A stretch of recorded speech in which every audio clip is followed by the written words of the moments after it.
ఏర్పాటు చేశారు. పోలీసులు అంటే పార్టీ కార్యకర్తల్ని ఏర్పాటు చేశారు. ఎక్కడికక్కడ పార్టీ కార్యాలయాల్లో కార్యకర్తల కంటే కూడా వీర విధేయత ప్రదర్శిస్తున్నటువంటి పోలీసు యంత్రాంగాన్ని నియమించుకొచ్చాం. ఇంకొకటి, అసలు పోలీసు అధికారి అనేవాడు భయపడిపోయేటటువంటి పరిస్థితి తెచ్చాం. ఏ పోలీసు అధికారి కూడా తెలుగుదేశం పార్టీ నాయకుడు సో తప్పు చేస్తున్నాడని తెలిసినా సరే పొరపాటును కూడా ముట్టుకోకూడదు, ముట్టుకుంటే అతను ఉద్యోగం పోతుంది అన్నటువంటి ధైర్యాన్ని ఇచ్చాం.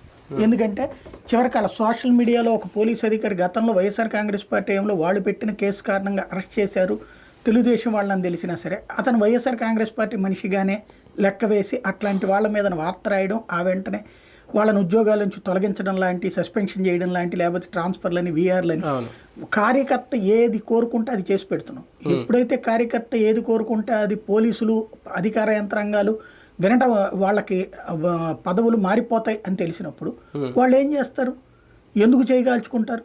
వీళ్ళు ఏం చెప్పినా, ఇప్పుడు ఫర్ ఎగ్జాంపుల్ మొన్న జరిగింది ఉంది, ఏమైంది సుబ్బారెడ్డి దాంట్లో ఎస్ఐ వచ్చారు, కానిస్టేబుల్ అక్కడ వచ్చారు, వాళ్ళ కళ్ళ ఎదురుగుండా మర్డర్ జరుగుతున్నా సరే మాకు ఫోర్స్ చాలేదని కూర్చున్నారట. ఇంకా నేను అక్కడ లోపల భోంచేసి వచ్చి ఆ తర్వాత శవం ఇదేనా అని చెప్పి రాసుకుని వెళ్ళలేదు. ఆ తర్వాత ఏమైంది, తెలుగుదేశం పార్టీ నాయకుడిని పట్టుకున్నారు, అయిపోయింది అక్కడితో. బేసిక్గా